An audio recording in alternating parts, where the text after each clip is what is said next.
Hello everyone and welcome to the Constructed Criticism Network. This network is here to help you improve at Magic the Gathering at every level. From Pauper Leagues to Top 1000 Mythic, we've got you covered. If you want to hear the entire network, head on over to our sponsor at PureMTGO.com, where you can hear each and every show, each and every week, and check out their sponsor, MTGO Traders, and tell them that the CCMTG Network sent you. Now sit back, enjoy the show. From YouTube, podcasts, and more, here's this week's episode from ConstructedCriticism.com.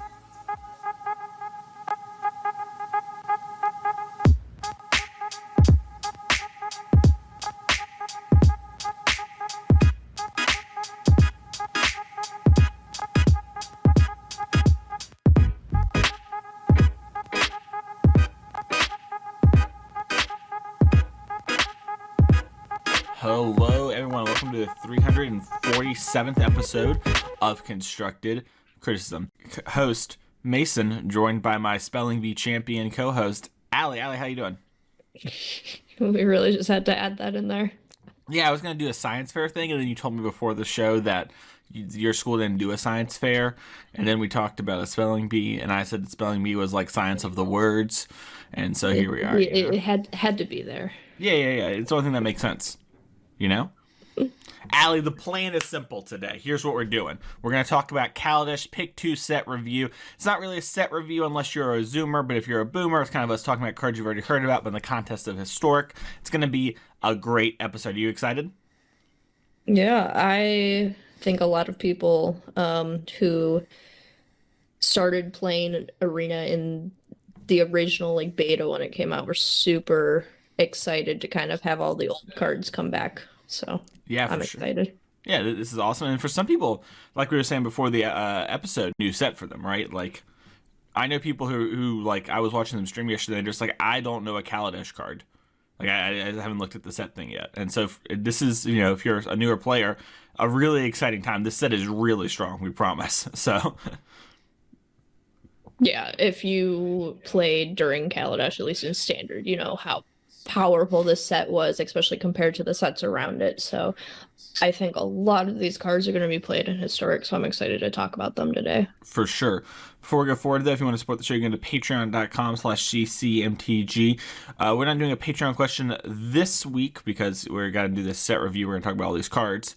But normally this is where we would do that. It's one of the perks of being a patron there. And you can always check out our sponsor, Oasis Games. You can go to oasisgames.com right now. Use code CCMTG at checkout to get 15% off your first order. And use code WOULD-THAT-BE-GOOD for 4% off every order. Then you can pick up your Kaladesh cards that they have in CCMTG at checkout to get 15% off your first order. And use code WOULD-THAT-BE-GOOD for 4% off every order. Then you can pick up your Kaladesh cards that they have in stock there. And so when historic paper events come out, you're ready. That's how good Kaladesh is, Allie. Bam. Perfect. You'll love to hear it. Alrighty then, let's get into the meat and potatoes of the episode. So since this is a set that has already kind of been out before, it was a little bit harder to do some of our speculatory categories, where something where it's like, oh, we don't really know, da-da-da-da-da. And so instead, we're only doing 4 categories today instead of our usual 5. We have Sleeper, Favorite Returning, Hopeful, and Hit. So, Allie, would you like to start us off with your first Sleeper? Sure. It's not as exciting as yours, but my first Sleeper is Disallow. Let me scroll. I'm not gonna blue counterspell that nothing has kind of compared to it since its release. And if we look at historic, there's like a divide between people playing Sinister Sabotage or Neutralize or Absorb, and they're all just like not as good as Disallow. So I think it's a sleeper just because it's not like big and flashy or anything, but I think it's a strict upgrade to every 3-mana counterspell in the format. You say it's not big or flashy, Allie, but let me give you some hits that you can do with it for the people at home who maybe don't understand like what counting an ability could mean or a triggered ability. You can counter the Yorion return, right? So if your opponent plays a Yorion and blinks their board, you'll make it so it doesn't come back, right? You can stifle whatever, like counter your Uro trigger. You can counter your Pact Negation. So like if you needed to Pact or whatever, you could counter so you basically made 3 instead of 5, excuse me. That's just like a couple things that come to mind. Wow. I'm down your Uro trigger. you can counter your pact negation. So like if you needed to pact or whatever, you could counter so you basically made 3 instead of 5, excuse me. That's just like a couple things that come to mind. Wow, I'm dying. The government's trying to prevent me from talking about the amazing card Disallow. They don't want the truth to be out there, Ellie. That's why it's a sleeper. For sure, yeah. I'm the Edward Snowden of MTG, let me tell you what. But yeah, that's just like a couple examples that come off the top of my head. And there's a bunch of small little things. This also, one of the things I think that gets forgotten is that like Planeswalker abilities can get countered with this card a lot.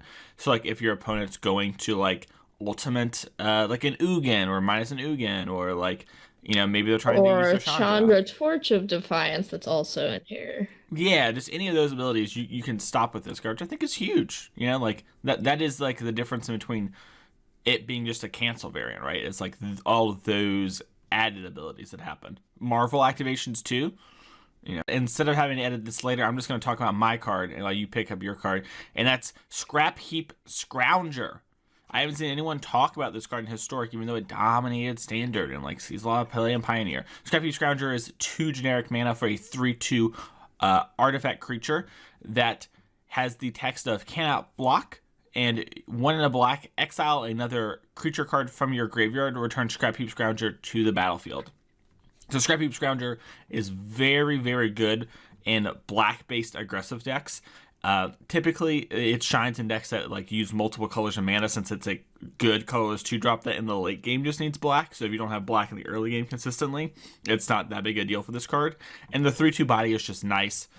It will normally just trade off with a lot of the stuff your opponents play in the early game if you're able to put them on the back foot, and then in the late game buy it back, and very good against control decks. You know, having a creature that comes back from the graveyard is a nice one after you're able to put them on the back foot, and then in the late game buy it back, and very good against control decks. You know, having a creature that comes back from the graveyard is a nice one after they Wrath of God you. Yeah, I kind of wanted to put this one in the hit category for sure, but I found 2 others that I like as well. And you already had it, so we can talk about Scrappy Scrounger now. I think this set has really added a lot of good cards that can help aggressive decks in general, which haven't been super popular in Historic outside of a person like here or there playing either mono red or Gruul, but I think there's a lot of additions like Scrappy Scrounger that can go in, I guess, any aggressive deck or mono black, which mono black aggro's kind of been like fringe, like tier 2, maybe tier 3 for a while, and maybe this gives a push to actually help fight some of the things that were kind of keeping it down. Yeah, mono black aggro is a deck that's like that we've been missing. It's just that 2-drop that, you know, can buy back in the early game and give us a use for our cards and be okay with wraths happening to us. So I'm happy to see it. I'm excited to see if it plays out. It's weird, right? Because in Historic, we have so many powerful threats, but all the threats are like these mid-game unbeatable cards like Nissa and Uro and, you know, things like that. Or like Cat Oven Devil, right? Like that's like an unbeatable thing for a lot of aggressive decks. And so I'm curious to see if aggro will push through in this set, because there's a lot of really good early mana cards in this set. Not only just mana, but we're going to talk about it later, just the lands are really, really good in this set. So I think it's possible that aggressive decks finally have their chance to really shine outside of Gruul. Like, I think Gruul has been the only aggressive deck, except for mono red here and there, like you said, that has really had a chance. Basically, Embercleave decks have been the only way to play aggressive decks in Historic for the most part, so interesting. The only aggressive deck, except for mono red here and there, like you said, that has really had a chance. Basically, Embercleave decks have been the only way to play aggressive decks in Historic for the most part. So, interesting. All right, Allie, what's your second sleeper? My second sleeper is Aethersphere Harvester. It's 3 generic mana flying. When Aethersphere Harvester enters the battlefield, you get 2 energy. You can pay 1 energy, and Aethersphere Harvester gains lifelink until end of turn, and it has crew 1 because it's a vehicle. It's a 3/5. I hate reading these cards. There's too much text, but I think I really like this card because in Standard, it felt like it was a sideboard card and almost every deck, so it feels like it's really impactful. And I think it's hard to have a card that's like me see some more cards that are meaningfully good against aggressive decks being printed in standard, like I think Elder Gargaroth is. But a lot in the past was like, oh, we can play like Life Goes On and gain 8 life, but that doesn't like impact the board in any meaningful way.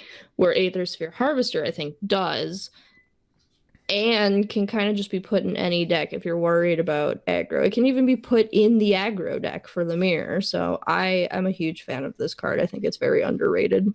Yeah, I big agree. The only thing I want to add is in case you don't know what energy is the new mechanic in Kaladesh that is a resource that is like outside the game, that's like a counter that gets kept tracked, and cards produce energy and they use energy as like a substitute or an addition to mana. So like a card that might be like a Tune with Aether, it's just like 1 in a green. It's just like 1 in a green, go get a basic land from your deck and put in your hand, get 2 energy. So it like gets you a land and gets you some energy, and then you use energy for things like Aethersphere Harvester to power them on. But yeah, I agree with everything you said. Aethersphere Harvester, great card. You'll love to see it. Do you have anything else you want to say about Aethersphere Harvester? I think that card's really cool, but you kind of nailed it. No, I think that's the main points. I think I just want to. You kind of nailed it. No, I think that's the main points. I think I just want to drive home again that it's not, or it's only generic mana, so it can be played in all these decks, which I think is extra powerful, especially when we're looking at like most decks in Historic right now have at least a 1/1 creature, so you could literally play this in almost every deck in Historic. That's very true. We also didn't play with this card with Llanowar Elves before, which I think is a pretty big get for the green deck. Oh, actually, you know what? We did. There was the last bit with Dominaria, and it was really good, right? That's back when Mono Green was strong. But yeah, we have seen that this card in Llanowar Elves is strong, and I expect that to hold true. It's messed up. My last sleeper is Saram. So Saram is 1 and a white for a legendary artificer. I can't answer. Of Kaladesh or whatever. It's got the vehicle text. And this card has proven to be surprisingly good. If you've ever played with Core Spirit Dancer, that card's very impressive. And part of the reason it's impressive is that it turns all the auras and stuff that you put on it by +2/+2 more. But having another copy of that card really makes these aura decks a lot stronger. The difference between having a Spirit Dancer draw and not is a really, really noticeable thing in the deck. And being able to play 6 to 8 of these, if that you think Saram's that important, is going to be a huge boon for these aggressive aura decks. And we've seen once again that in Pioneer, when they don't have Spirit Dancer, but they do have Saram, and there's a black-white auras deck that's pretty good over there. And the 2 key missing pieces that we had in there that we didn't have here was the black-white Fastland, which we got the set, and we got Saram. And so I think it's possible that we could have a brand new Auras archetype and some Spirit Dancers, and you can just try and pop off on people. So that's exciting to me. Yeah, I'm not excited for this card at all. I hate these kind of decks so much.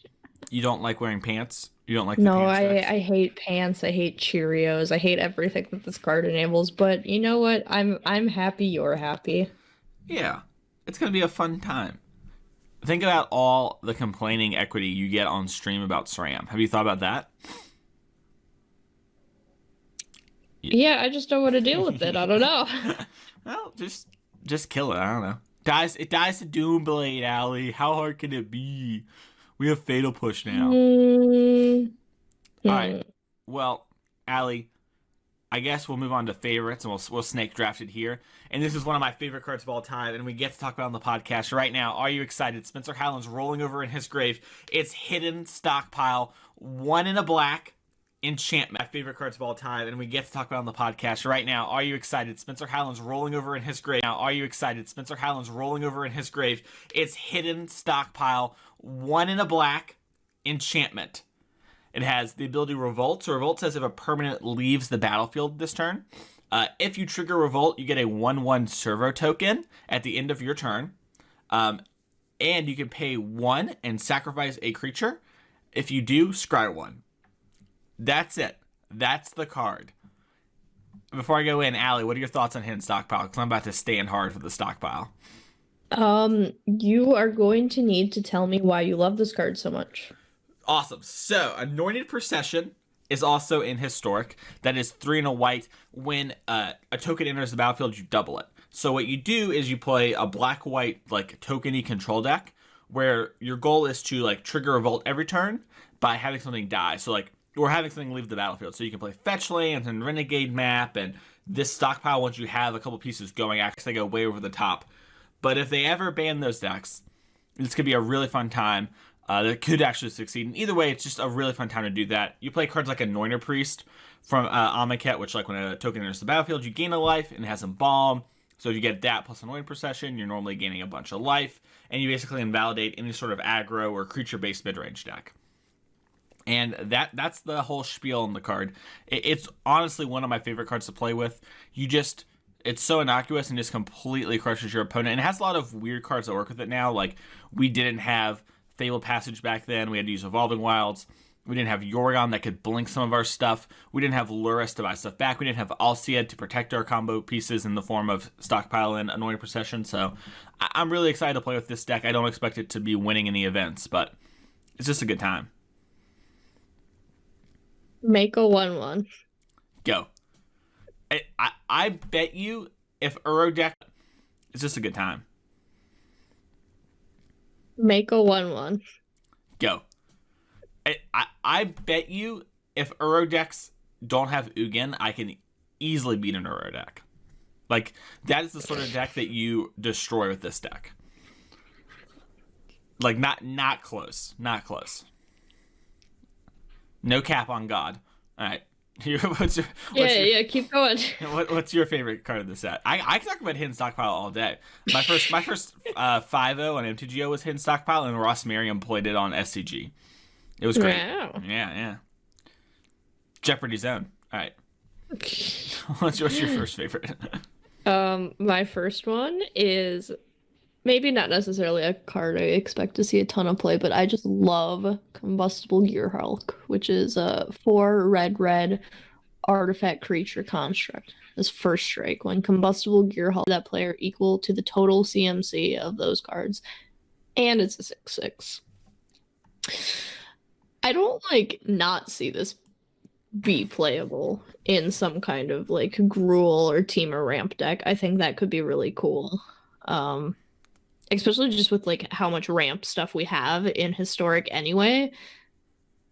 That's just cool. If they don't let you draw the cards, maybe you just flip 3 Ugins and then they die. Allison Meebo Warfield, you're gonna tell me that Combustible Gearhulk gets you excited, but the idea of Hidden Stockpile gets nothing. Make a 1/1. You get to either draw cards or kill your opponent. It's great and it's random. Allie, you always draw servos with Hidden Stockpile and you always win. It's amazing. Oh, you could Allie, you always draw servos with Hidden Stockpile and you always win. It's amazing. Oh, you could find a way to manipulate the top of your library so you know there's going to be an Ugin on top, and then you play the Gearhulk. Riddle Lightning? Is that Riddle Form Lightning? That's it. That was the combo, right? I have no idea. Riddle Form Lightning is 5, deal 5, scry 5 or something stupid like that. So you would set up your Combustible Gearhulk. I believe was the meme that people did. I love memes. Yeah, memes are great. Kind of like my life. Anyways, my next favorite card is Chandra, Torch of Defiance. This one's way better than the last 2 cards we talked about. Chandra, Torch of Defiance is 2 red for a Chandra Planeswalker. She comes in with 4 loyalty. She has +1, make 2 red mana, +1, exile the top card of your deck. If it is a non-land card, you may cast that card this turn. If you choose not to cast this card this turn, deal 2 damage to target opponent. And then it has -3. deal 4 damage to target creature, and then has -7. You get an emblem whenever you cast a spell. Chandra, Torch of Defiance deals 5 damage to any permanent you want, or any target you want. So Chandra is kind of like one of the more oppressive planeswalkers. If you're an arena zoomer, this sounds probably like a strong planeswalker to you because you have like the War of the Spark and Eldraine era. But before that, this was probably the most messed up planeswalker since like the Jace the Mind Sculptor era, like in Liliana the Veil. Would you say that's true, Allie?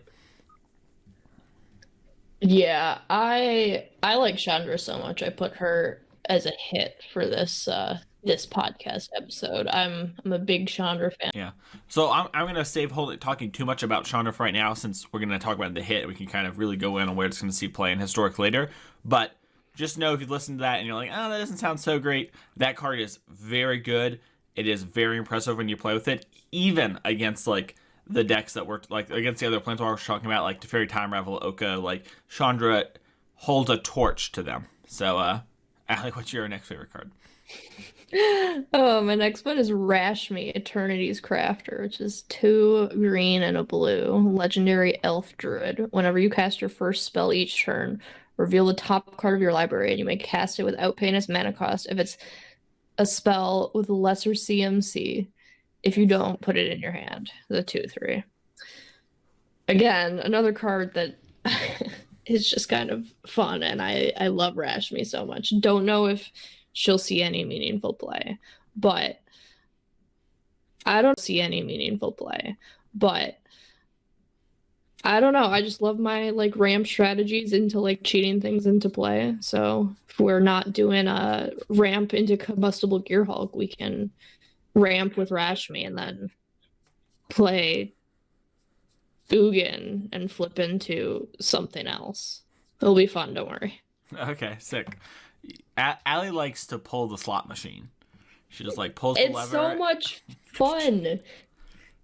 That's why I liked Hearthstone, because it like generated RNG randomness, like steal a card from your opponent's deck. Don't use the H word in this house. I love Rashmi. I love Gonti. I love randomness and chaos, Mason. Nice. Feeling a little chaotic today, I see. Oh, that's good. I can't believe you don't love Hidden Stockpile if you love randomness. Like, what will your record be? 3-5, 2. Allie, make a 1/1. Pass the tier list to your first hopeful. My first hopeful is Paradoxical Outcome.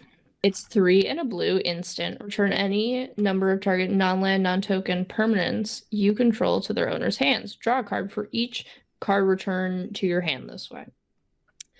I really kind of hope there's a Storm deck in Historic. Even though that is like so completely not the kind of deck I like to play, for some reason, Paradoxical Outcome is the coolest thing ever. And yeah, I could see this like maybe fitting into like a Kethis deck, or just creating a new deck altogether, because we have like remnants of what was kind of in standard for a while. There was like a mono blue Storm deck. We have Sai, we have Storm deck, we have Sai, we have the 50 life thing. Aetherflux Reservoir. Yeah, that one. Mm-hmm. So very, very hopeful for that. We have Mox Amber. We're just ready to go. That's so true. I have Aetherflux Reservoir in my hopeful, so I'll probably talk about it right now, since I think these cards go hand in hand, or at least typically do. Aetherflux Reservoir is a 4-mana artifact that has, whenever you cast a spell this turn, gain 1 life for each spell cast this turn. So if you cast 1, you get 1, 2, you get 2, 3, you get 3, you get the idea. Then you can pay 50 life to deal 50 damage to any target you want. So normally you choose the opponent's face, and bam, they die. So you cast a bunch of things, and it's your Storm payoff. And typically what happens is you Paradoxical Outcome, you pick up a bunch of cheap stuff, you replay the cheap stuff, your Aetherflux Reservoir gains you a bunch of life, and you pew, and then they die. That's the idea. And I think there is a chance for this to we have a lot of mana rocks in the set, and we've seen that Eldrazi Monument is very good at making like the colorless mana like really matter. So I think between this, Aetherflux Reservoir, And that we can produce a whole lot of mana, pick up a whole lot of cards with our Paradoxical Outcome and replay them. And then there are things like Paradox Engine there in this set that didn't make our lists, but Paradox Engine is 5 mana for an artifact. When you play a spell, untap all your non-land permanents. So that with Mana Rocks is very good to Paradoxical Outcome. And you get to play that card by playing Karn in your deck, which you already want to do for having like extra Aetherflux as Reservoir. So while like maybe not your main game plan, it does give you like a backup, like, hey, I've got like this Splinter Twin-esque thing where like every time I play a spell, I net 3 mana and I Paradoxical Outcome and I have like 20 mana and I replay them all and then, you know, blah, blah, blah, you die. So, yeah, I think there is like a real chance for that. It's funny because this deck is good, but I think there are a lot of aggressive base cards in Kaladesh that make it less likely for this sort of thing to succeed. Just because, like, you can actually, like, get into the board more early with more decks. So, it's kind of funny how it's suffering from its own set. But, you know, that's the way it happens sometimes. Yeah, for sure. Allie, you ready to have to wait 30 minutes on Arena while your opponent combos off? I might be an adult and concede. Never in my life. Never. What's your We next also have, like, Thassa's Oracle. We can just, like, draw our deck and then play Thassa's Oracle. That's true. Yeah. That works too. You win the game. You get to block early too. You can pick up the Thassa's Oracle with the Paradoxical Outcome. Yeah, So, there you go. Just keep doing it. use Nyx Lotus. Use like the Mono Blue Devotion deck. That's actually a totally different way to play the Outcome. That's probably reasonable-ish. Use like the Mono Blue Devotion deck. That's actually a totally different way to play the Outcome. That's probably reasonable-ish. You love to see it. Allie, what's your next hopeful, since I talked about Aetherflux Reservoir? My next hopeful is Glint Sleeve Siphoner. I love this card so much. This was one of my favorite cards in the standard. It's 1 and a black creature, human rogue. Another human for our humans lovers. Menace. Whenever Glint Sleeve Siphoner enters the battlefield or attacks, you get an energy. And at the beginning of your upkeep, you may pay 2 energy. If you do, you draw a card and lose life. It's a 2/1. So it's compared to Dark Confidant in standard. This card is just very cool. It has a little bit of evasion with Menace, so you're able to actually attack in a lot of circumstances to get your energy to kind of just like or you can play it in an energy deck. You already have the energy. I don't know. I just really like this card. I think this is another card that can slot well in quite a few decks, that being like a new energy deck, that being mono black aggro, that being something that rogues. like Grixis. This is a card that like Grixis has really been missing too. I know you've seen me stream Grixis bad stuff for a while. Yeah, my eyes have suffered the fate. I have like a 70% win rate. Calm down. Let me have hidden stockpile. You have Nico Bolas. Make your choices. I'm gonna have like a 7% win rate with hidden stockpile. Why tearing me down? What's that? Sorry, keep going. That's a rogue, Allie. What about rogues? We have all these new rogue cards. It does not work with a lot of the other rogue stuff. That's true. But you don't like rogues in historic either? It does not work with a lot of the other rogue stuff. That's true. But you don't like rogues in historic either? Don't like any. Yeah, no doubt. I hate rogues too. Bad. Yeah, no doubt. Yeah, I hate them. They're the worst. Not me. I forgot this was the humans too, though. Like, this is another card that can kind of fill some holes in the humans deck people are trying. Yeah, what do you have? I have not seen the humans deck in like 3 or 4 months. Has it changed much? Do you know? I think it's shifting to just an Esper deck. Well, sounds good. I don't really know how many new like innovations it has. It has the what is it? The not kite sail freebooter, the party one. That you discard. Yeah, the something Explorer or something like that. Yeah. Yeah. So, the 1/2 that discards a card for party. Or you were yeah, it has been for a while, but this could be a meaningful addition to that deck. Yeah, for sure. This card is really good when it gets going. I've played a lot of this card in its day, it was one of the few like cards in Archetype that wasn't red black Chain Whirler back there. So like blue black Sewer that autumn, and then I kind of popularized an autumn one UK Nationals with. I played that deck a lot, missed playing with the Pro Tour with this sort of card. So I have a lot of fond memories when it comes to Glint Siphoner. So I'm excited to re-queue up with this one. And I think at worst, for your like black decks, it is a reasonable sideboard card. It was like a pivot plan. You know, like if your opponent's trying to bring in a bunch of negates or something against your deck, this is a great card to punish that sort of strategy. So hopefully we'll see a bunch of Glint Siphoner. All right. I love this card. my next hopeful is Toolcraft Exemplar. A bunch of Glint Siphoner.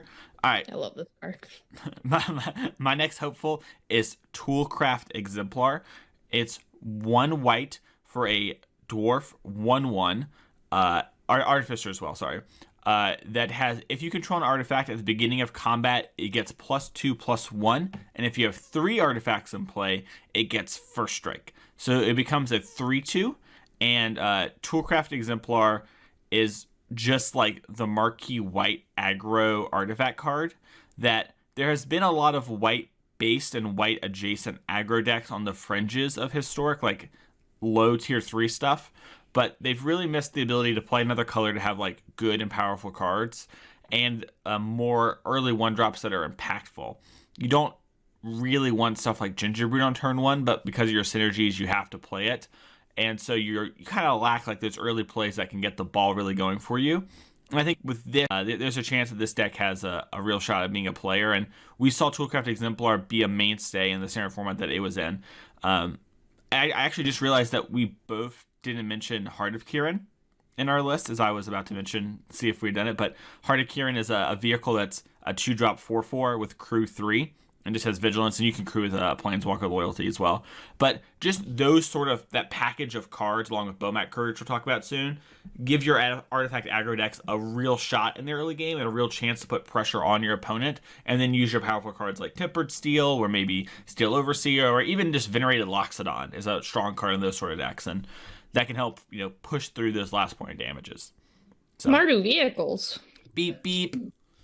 Yeah, I don't know if we'll have already vehicles in like the traditional grindy sense that we did before, but I do think there is like, because of the red-white fastland, the black-white fastland, Aether Hub, and Spire of Industry, you can like actually play multiple, like, because of the red-white fastland, the black-white fastland, Aether Hub, and Spire of Industry, you can like actually play multiple Spires in this format because you don't have like colored spells in the early game, but you do have like Embercleave, All That Glitter, and Lesson Disintegration, and you get to play all of those cards, and those cards are all really strong.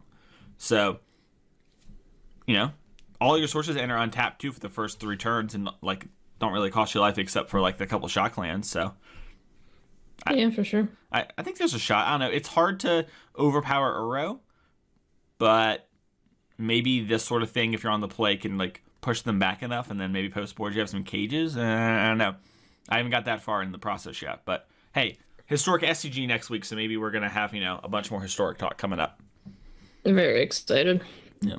Well, let's move on to our hits. These are the cards that we think are going to completely hit in Historic and be mainstay players. My first style of card underneath Bomat Courier, because it is the worst designed Magic card in history for paper play. And then you can pay red and discard your hand and put all the cards exiled underneath Bomat Courier into your hand, which if you ever played in paper is just a logistical nightmare. I remember playing this. This was like when I played the red deck in standard. This was like one of my favorite red decks in standard, minus Experimental Frenzy. That was a good one. But yeah, I remember just trying to very neatly put cards under the Bomat Courier and not look at them and not tip them over, have the opponent see them, or knock my library over. It was a whole thing. What about second Bomat Courier? What about that one? That one was allowed to cause problems on purpose. Yeah, okay, cool. Yeah, the fact that card doesn't... Yeah, okay, cool. Yeah, the fact that card doesn't have a charge counter, and then when you sacrifice it, you draw cards equal to the charge counters off the top of your deck, blows my mind. It drives me crazy. Anyways, let's talk about the actual card, not card design. Bomat Courier, as Ali just mentioned, is really, really good in these aggressive decks. You play it early, it's very easy on the mana. So if you're having like a multicolor deck, or maybe you have just the need for a red 1-drop, this is much better than cards like Fanatical Firebrand. And in the early game, really forces your opponent to answer it. And as a 1-1, it gets outscaled pretty quickly. And if they don't answer it, you're really looking to just deploy your whole hand very quickly and then draw a brand new one. Just even 3 or 4 cards is enough for these red decks to typically kill the opponent. So I'm very excited to play with Bomat Courier. And the fact it's an artifact turns on cards like Toolcraft Exemplar for more fringe shenanigan things.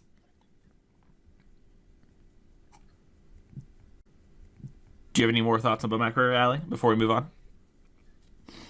I just love Bomat Courier. I'm very excited that the red deck kind of gets to transform into what it was before. Yeah, it's pretty exciting. The red deck's getting really strong. We didn't mention Karizev in this either, but this also shows how strong the set is, that there are a bunch of cards we're just not mentioning that are insanely powerful, but like Karizev is a 2-mana 1/3 that when it attacks you make a Ragavan token, which is a 2/1. But what that really means is that you can consistently turn 3 an Embercleave now, because your 2-drop counts as 2 bodies when you're attacking. And I think that plus Bomat Courier plus the stuff we already have and like Burning Tree Emissary is like, red decks get to Embercleave on 3 consistently, and that is powerful. That is like, love that. yeah, it's gonna be sick. Karizev is a very good card too. Yeah, for sure. It's crazy. We're not going to mention a Winding Constrictor on this. If you were curious, like there are just so many cards we didn't mention. Metallic Mimic. There are just a lot of really strong cards. Ali, what's your first hit? Now that we've mentioned a bunch of cards that people love that we're not going to talk about. I mean, we already touched on Chandra, Torch of Defiance, but we can start to dig into like what decks she'll get played in. I love Chandra because she just kind of fits. She's another card that fits into a bunch of different archetypes. Like she can fit into an aggressive red sideboard. She can fit into just a medium red main deck or a big red main deck. She can fit into Grixis, bad stuff. She can fit into Gruul. She can fit into like a Gruul or Teamer ramp deck. She kind of just has a spot everywhere because she's so versatile with all of her different things she can do. I love this card. Yeah, Chandra, very, very, very card advantage / shock engine that they have access to. So, do you think this kind of card is going to see play in the Grixis decks? The Grixis pile of cards that you love? Yeah, I mean, I think she can. I think there's kind of a hole in that deck of 4-drops if you're not me and playing Gonti for no reason. Kind of have like the shift to be more favored towards red, which might be awkward on the mana base, but we also get more lands. There's more lands in this set. Yeah, the lands are really good. We're going to get to those very soon. I guess the next card we should talk about is another hit, and this is Fatal Push. Fatal Push is a black for an instant. Destroy target creature 2 CMC or less, and then has Revolt, which is the ability we talked about earlier. If something leaves the battlefield this turn, you can destroy a creature of 4 CMC or less. Fatal Push is one of the best removal spells of all time. Revolt, which is the ability we talked about earlier. If something leaves the battlefield this turn, you can destroy a creature of 4 CMC or less. Fatal Push is one of the best removal spells of all time, and really puts a lot of pressure on your 2-drops and lower to be good, and puts a good amount of pressure on your 4-drops and lower being good. So Fatal Push is one of those cards that defines a format, and we mentioned for a long time in this podcast that Historic, one of its defining features is that it lacks good early game interaction, and this is good early game interaction. Yeah, maybe this take is like slightly too hot, but I think Fatal Push is probably the most impactful card printed in this set. I think it's just absurd. I think that's just true.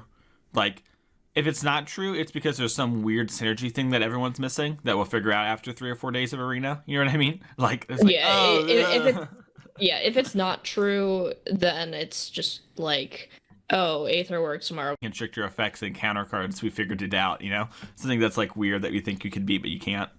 I think Fatal Push, like Ali said, is probably going to define the set the most.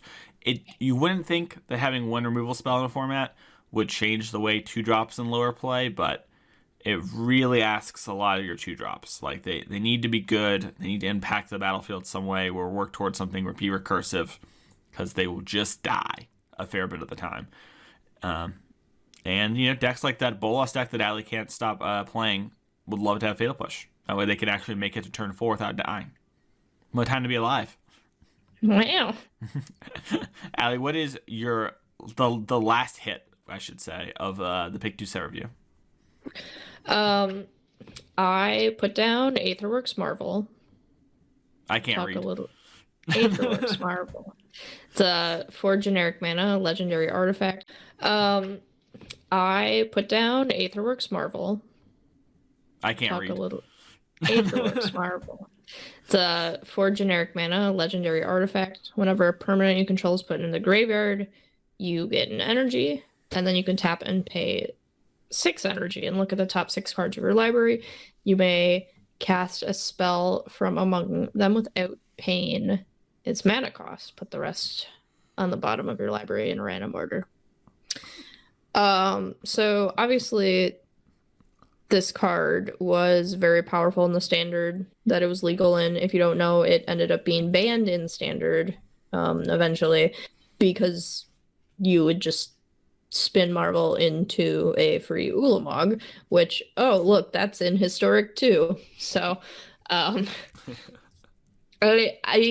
really don't think it's going to be oppressive. We've looked at Pioneer, which has, but it really hasn't done anything in Pioneer, which makes me believe that there's efficient enough answers to kind of mitigate that. But I still think that this will be a strategy, especially week 1. I think everyone's going to try and get their hands on a good Marvel deck list. So yeah, it's a hit. Grafdigger's Cage continues to be the best sideboard card in historic by a lot, as it stops this card, completely in its track. That being said, I think I'm a little higher on Marvel. Like, I agree that it, like, the Gold Rush, I think I'm a little higher on Marvel. Like, I agree that it, like, the Gold Rush tomorrow at the time of this recording is going to be get a Marvel deck online, and like break it or whatever. But I think one of the defining features of the other older formats like Pioneer that Historic doesn't have, at least currently, is that the games last until about turn 6 or 7 on average, and I feel like the other ones last till turn 4 or 5. And I think 6 or 7 is a big difference when you're playing Marvel, because that's like another spin or two. You're getting an Ulamog, we're getting an Ugin, or we didn't mention this, but like you get to play the Zendikar double face land cards as lands, and if you hit them off Marvel, you get to cast them. So the green one lets you find your Ulamog again, right? So now you have a lot of hits at Ulamog, and then the blue one lets hear you me draw out. cards. Hear me out. I'm here. Hear me out. We play Aetherworks Marvel in Jund Sacrifice because you get a ton of energy. That could be, so you use Cat Oven Marvel, and then that for sure. Perfect. Or just like a Marvel deck with Cat Oven, I guess. Yeah, that can be. And then you spin into another cat. For sure, yeah. I think that could totally happen as birthday boy Eggroll, my dog, walks in. He's turned 16 today. Shout out to you, Eggroll. Yeah, I think that could be good. I also think that you can maybe play I mentioned the white and I mentioned the blue and the green double face cards. The white one's also really good. So if you have we haven't seen white based Marvel decks in the past, but maybe that's something that with, the new spells we have in historic compared to other older formats, that might be something that could be played. And, getting 2 4/4s on turn 4 is really strong. So that could be something. And yeah, who knows? There's a lot of things you can do with Marvel, like hitting Hornet Queen off Marvel is really strong. Even just generating incidental value, right? Like you play Marvel in 4, say Nissa Who Shakes the World, right?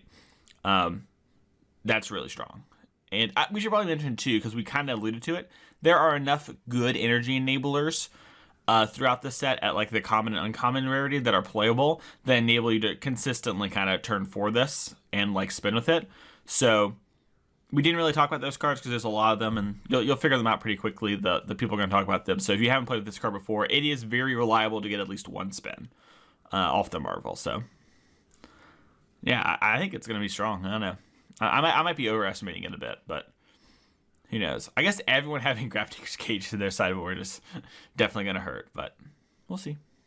Yeah, I think it'll be good, but I know some people are like, oh, like let's just not print it or let's ban it or whatever, and I don't think it's at that level. It's funny, do you remember what they said about Marvel when they banned it in Standard? What? They said that its win rate was actually bad. And so the perception from the community was Marvel was the best deck, and you're dumb to not play it. It beats everything. But they showed us the win rate data on Moto for like one of the few times ever, and it had no good matchups against other good decks. Like it was just like 40, like sub 40, like 45, 49%, like that sort of thing against like every deck. It just wasn't there. But what happened is everyone remembered that you would spin Marvel and hit Ulamog, and so they banned it for play pattern reasons. That the people didn't enjoy that. So I'm curious to see if this sort of thing happens again. Yeah, I mean, that's like banning Inverter and Pioneer, right? Mm-hmm. Yeah, rest in peace, Inverter. Now you have upsell spells. But yeah. Side tangent, obviously I'm a competitive player and they're not gonna, like, cater to that specific audience, but I dislike banning cards because a subset of people don't like playing it if it's like actually fine for the format. Yeah, it's interesting. It's a hard line to walk because every card is that to somebody, right? It's like at what point. But obviously, if enough people aren't playing the game, like they don't really have a choice. Like they need people to play the game to make money. So for sure. Yeah, I agree. I just hate it. No, that's fair. You're allowed to hate it. That's what we have a podcast for. Before we go, though, we did want to give a shout out to all the lands in this set. There are the 5 fast lands, which enter the battlefield untap if you control 3 or less other lands. So there's a blue-green one, black-white one, red-white one, blue-red one, and a black-green one. So all of those color archetypes, I think, get a really big push in Historic when it comes to like your untapped mana bases and playing aggro decks that require multiple colors to make any color mana you want. So I think that sort of thing is going to be really strong in decks that are like don't require a lot of pips in the late game, but maybe early game you want to have access to cast a variety of early drops. And then finally, Spire of Industry. It is colorless if you tap it, but if you control an artifact, you can pay a life and make any color mana. So for artifact-based decks, that's really, really strong.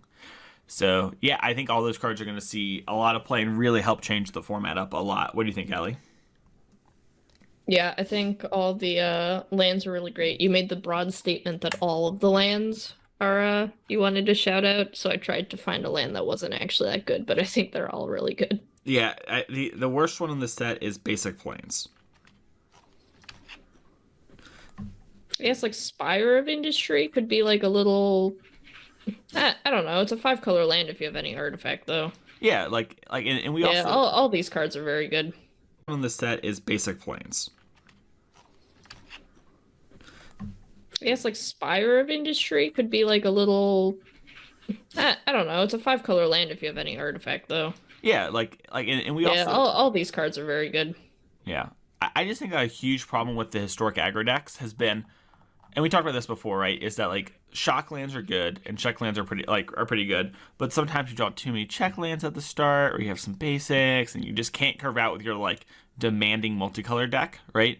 But with this sort of thing, if you demand like only white as your early game color, right? But then you play a card like Unlicensed, Embercleave, that sort of stuff for the mid to late game, it won't really matter as long as you just don't draw too many of the same one land, because you're going to be able to cast your early spells, get on the board, cleave. And Spire of Industry, like, I'll gladly have it, deal me 3 or 4 damage if it means winning the game. So I think these things are really strong. And Historic just has kind of lacked that option.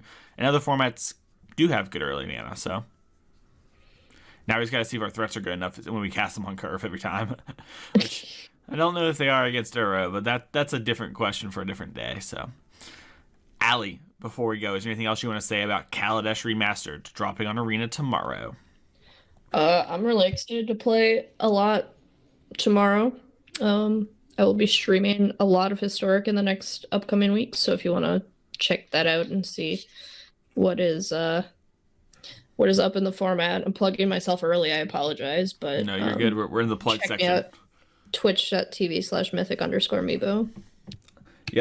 check Allie out there. You can find me on Twitter at twitter.com@MasonEClark, and you can find a article with a bunch of deck lists dropping this Thursday on Card Kingdom. I have a lot of deck lists for this set, so if you're looking for something to combo off with, we got that. We got Mardu. We got it all. It's pretty exciting. We got a Marvel deck. I don't know. Marvel's messed up. That's all I'm saying. Thank you, everybody, so much for listening. We'll see y'all next time for another episode of Constructed Criticism.